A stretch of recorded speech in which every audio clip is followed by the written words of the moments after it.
This presentation is brought to you by Permanent Bank, dedicated to the development of cricket in South Africa.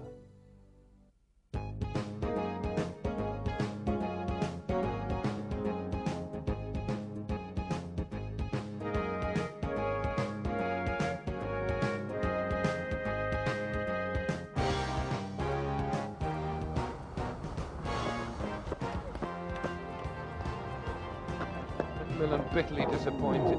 Shane Warne is trying to bowl him round his legs. He has succeeded.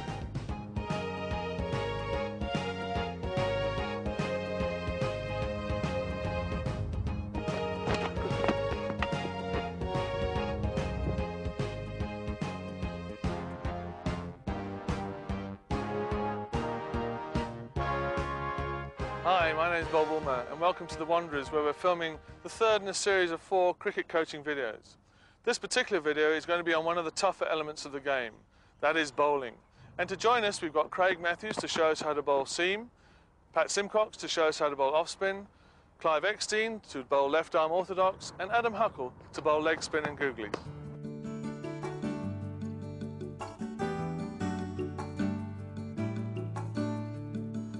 You may wonder what this paraphernalia on the ground is for.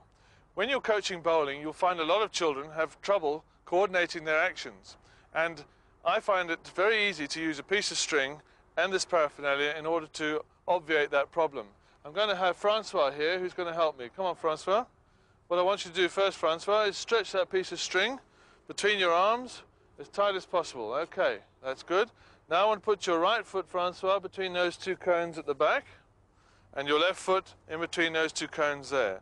Okay, right, now you have a basic bowling action position, and now I'm going to ask Francois to take the string back down to his right leg, all right, and then I'm going to ask Francois to take the string with the front arm right the way through to the front cones, at the same time bringing his right leg through with it. Okay, Francois, ready? And pull. That's it, good, okay. Now you've seen basically the bowling action in one go. Let's see Francois do it again. And pull. Okay? Just a slight change. What we've asked to do is to ask Francois to pull the arm through at the same time as the leg, not the leg first. Okay? So arm and then leg. Okay. Again, just to see what's happening. Arm first, Francois, and then leg. That's it. Good. When we coach bowling, it's very important before you start that you actually teach the basic action. And there are 5 basic principles in that action which you have to adhere to, and we're going to go through those now. Okay, guys, are you ready? First of all, I want you to stand with your back foot right parallel to what is the crease, using the cone as your crease. Okay, that's good. Slide your left foot up, toe to your heel. Okay, turn your hip sideways to me. Okay, use your shoulder as your sight and lift your left arm. Put your right hand in front of you underneath your chin, aiming the ball down the wicket. Okay, that's position 1. That's what we call the gather. Position 2, we unfold, ready to bowl the ball. Allow the hands to unfold so they're both straight, as though you're reaching for the edge of a wheel or whatever you can think of to make them go as far apart as possible. Okay, from there, position 3, we step forward towards the batsman, taking the head forward. Okay, bringing the hands parallel to the ground, okay? Don't forget to use your front arm as a sight towards the batsman there, okay? Once you get to that position, we move into position 4, which is the delivery position, by rotating the hands forward and up high as possible, next to your ear, next to the ear there. Right, making sure that the ball will go down straight down the wicket, and the left arm down here to the side. Okay, that's the delivery position. And now finally, we have the follow through, which is very important. The head must go down the wicket, and we must bring the right hip through in order to make that ball go down straight. Ready? And through, and follow through, and hold it there. That's very good. Okay, so that's the basic action, and make sure that you practice that as much as possible. The common factor for all bowlers is that they must propel the ball down towards the batsman. Study these bowlers and try to copy them.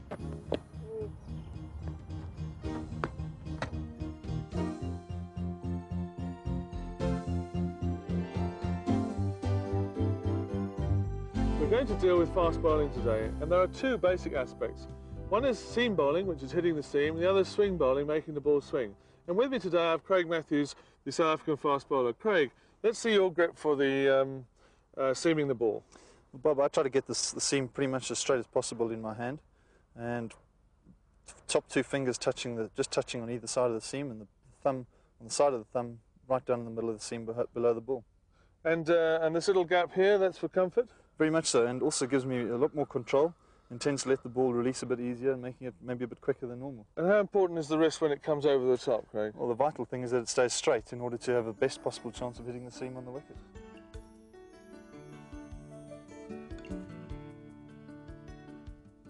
Let's talk to Walter and Dale from the Plascon Academy about swing bowling. Walter, let's see your grip for the outswinger. Okay, let's look at this one and analyse it. First of all, we've got the seam pointing to first slip. Okay, the fingers are running down the wicket, but the seam is actually pointing towards first slip, which would encourage the ball to swing. Remember, the seam should be used as a rudder where possible. And notice the side of the thumb underneath the seam there, as Craig said before. Okay, the other thing that's very important to remember is the fact that the wrist is cocked backwards. This will help you to hold that position so that when you bowl, the ball will go down correctly. Okay, it'll hold the seam upright and swing away.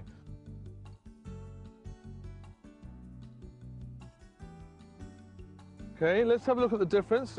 We've got Dale here with the in-swing. The difference is, watch, there's the wrist cocked here and the other wrist is angled down. So let's analyse Dale. First of all, you'll notice the thumb is not on the side anymore, it's more on the flat.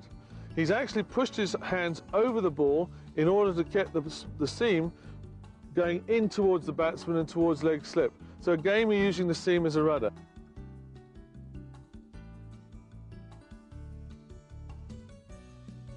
Let's have a look at the difference. Right, there's the seam cocked backwards, there's the seam pushed forwards there. Okay, let's have a look at it from the side. Notice the wrists, the very different positions. We've dealt briefly with swing and seam, but there are times when it doesn't swing and it doesn't seam. And Craig, how do you handle that when the ball actually doesn't swing or seam? Yeah, you're quite right, Bob. Sometimes on the certain wickets you can't get it to swing and seam, and maybe a variation like an off-cutter, leg cutter, slow balls are what you've got to work on. How do you hold the ball for your off-cutter then? Well, I hold the ball like that, slightly with the seam in, fingers across like that. Seam maybe a bit more angled to the onside, a bit more than the in-swinger. And when I deliver, to try and actually turn the ball into the batsman off the wicket. So you're actually using your wrist there, actually making a cutting action? Yes. Cutting down beside the ball. Very Can you much show us so. that? Very much so. At point of delivery, to bring the ball in, to turn your hand over to get it to come in off the wicket. Right.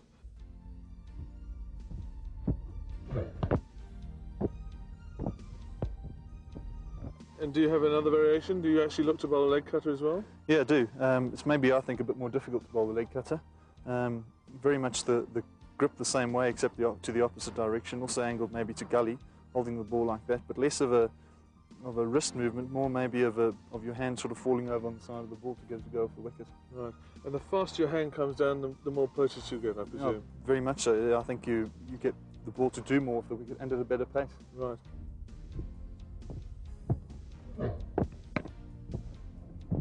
Now, it doesn't seam, it doesn't swing, it doesn't cut. What variations do you have left? Well, I think one of the variations that are most important is a variation in pace, which often messes batsmen up. And by using slow balls and sometimes maybe a bit of a quicker ball, an extra effort ball is worth trying out. So, your slow ball, how do you hold it for that? I hold it with the seam just not too much angled away, but to get a good grip on the ball. And when I come into the wicket, I try to turn my hand over as quickly as possible, more than maybe to the off cutter, in order to let the ball release out and a bit slower than normal.